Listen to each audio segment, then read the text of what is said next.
Recently, I was offered the opportunity to review a brand new Tesla Model 3 Performance. By the way, shout out to More Tech Consult on Instagram for giving me full access to this car to do the review. But anyhow, on the way to review the car, I went over my expectations. I wouldn't sound biased or anything during the review. Anyhow, I'll roll that clip now, and then we'll get straight into the review. As always, timestamps will be down in the comments. But before we get to that, special shout out to ernad, Grace and emiyxo. Probably said that wrong. Sorry if I did. But you guys are always commenting on the videos, every single video. You guys are always there commenting, so thank you. I appreciate that. And emiyxo has been here ever since like my first video on this channel, so special thank you to you. And ernad and emiyxo both have their own channels, so make sure to check them out. The links will be down in the description. On a scale of 1 to 10, the first question I want to ask you is, because you've never seen one up close and personal, what about the looks? How much do you think you're gonna like the looks in person? Scale of 1 to 10. I think maybe like a 7.5, because I think like the Model S in person, the Model S is the best looking Tesla in my opinion. Okay. Because it's not like too big or too small or whatever. The Tesla Model 3 is a bit small. I don't know, something about the shapes of it, like it's just the proportions isn't the same as isn't to my liking crazy. But I think the car we're going to review, by the way, is lowered, so I think that's gonna help bring it together, tie it together some more. And also it doesn't have the aero disc wheel, so that also is gonna be a big help. Interior, scale of 1 to 10. How much do you think you're gonna like overall? I think like 9, just because of the screen, like, and some of the features that I have. For those of you guys here that I don't know, I'm like a kind of a tech nerd in a sense. Like I'm pretty into tech also, so like just the screen alone is like has so much stuff that you can do. Is just insane. So I think that's going to be like a big part of it. Although beyond the screen, like let's say you're just sitting in the back and you can't really see the screen, like beyond the screen, I think it's going to be pretty minimalistic, but I think it's still going to be pretty good. Scale of 1 to 10, acceleration, how much you think you're going to like that? Performance, definitely 10 out of 10, because of the fact that you get the, especially acceleration, you get everything at one time, and the 0 to 60 time is like 3.2 seconds, something crazy like that. So I'm definitely expecting a lot when it comes to the performance. All right, we're here with Eugene, the owner of the Tesla. Just a few questions for you before we get into the review. Sure. When you were buying this car, what were some other cars that you considered? Sure. So I looked at the Porsche Macan GTS as well as the Macan S. Yep. I was looking for a more, daily driver, but a little bit of, pull to it. Test drove it, didn't really, it was very underpowered, so I kind of crossed that out. And I looked at another Ghibli, but that would have been my third one. I was like, it's time for a change. Yeah. And then there was a Tesla, so I looked at the Model S Performance. And then I looked at this one. Test drove both of them, and this one just seemed to be the best bang for buck. Price-wise, fun-wise, it fit my driving style. It's built for the track, believe it or not. Yeah. Instantaneous. I mean, it blows my mind. I've driven a lot of cars. I've never driven a car like this where the torque is it's head snapping. If you're not waiting, if you're not ready, and it will literally snap your neck back. So that's taking a little bit of adjusting. Question, Cameron, is the biggest surprises, the biggest pluses with this car? Yeah. Since you got it, a surprise up. Yeah. Then the biggest letdown. Sure. The biggest disappointment. So the top two. Sure. So the biggest surprise is, I read about and researched the system. It's still surprising. Like they tell you, when you think about it, 0 to 60 in 3.2 seconds. It's hard to fathom that an electric car can go that fast. The letdown has been, I've had to literally charge this car almost every day.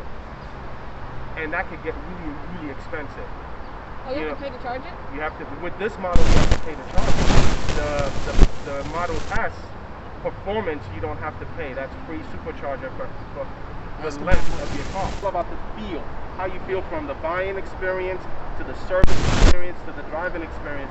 They kind of remind me of BMW, where they make you feel a certain way. And you don't have to, I'm learning that you don't have to have sound to feel.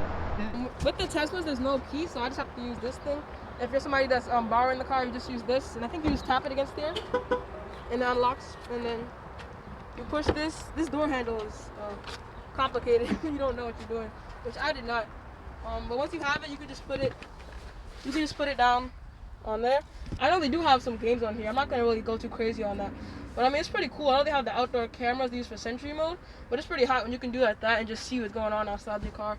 Like even if you're inside your car, you can just go like that. And they have all the games like arcade.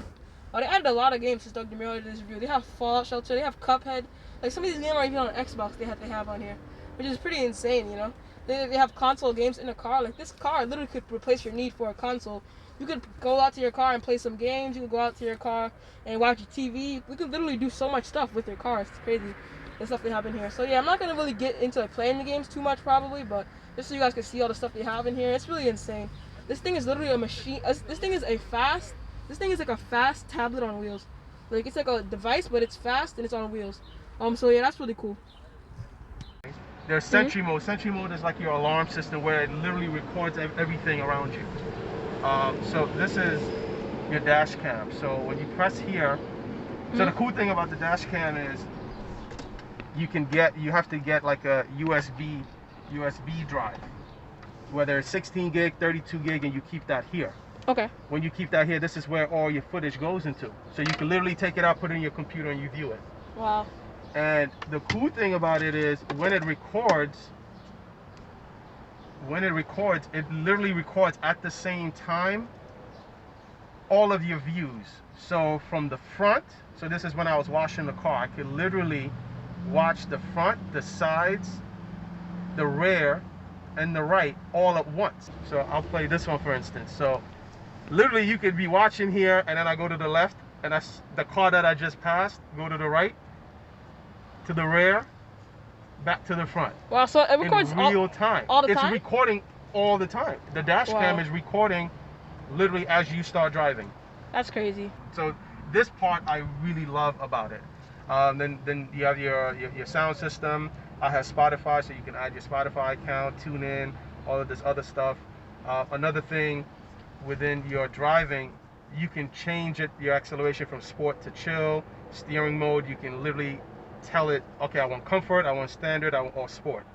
Regenerating braking is when you literally, when you're accelerating and you take your foot off the accelerator, the car will literally start slowing down and it will come to a complete stop. It has an autopilot built in. The cool thing is when there's a software update, you know, it will literally tell you there's a software update and you literally can just download and install it just like you would a Windows computer or an Apple computer. It's insane. Yeah, it's like a phone. Yeah. A tablet on wheels. Yeah. And one thing that I did want to show you, let me show you this. So there is a track mode built into it, right? So if you hit customize, it's already, there's a race preset. So with the race preset, they already preset like what they think your racing handling should be. And as you can see, the handling is 50-50, front to rear. So your stability is at 0. And you can literally put on post-drive cooling. So it literally is cooling the car whilst you are about to go on a track, which is cool because you obviously want the car to be as cool as possible. Yeah. And it also saves your laps in the dash cam that I just showed you. So now you can see footage of your driving in real time, so you know what to do on your next run. You literally can study it. You can drift this. It has a preset drift preset. So it's basically kind of like, correct me if I'm wrong, like, you know how BMW has like the rear wheel drive mode for like the M5s, AMG has it. So it's basically like that. It's basically like that. Wow. So these are preset, and then you can also create your own settings. So we have full stop, waiting for a gap in the cars, and then we're gonna punch it. I'm gonna try to stay forward. I'm gonna see if I can stay forward. I doubt it. I'm holding your hand onto that thing. All right, now. All right.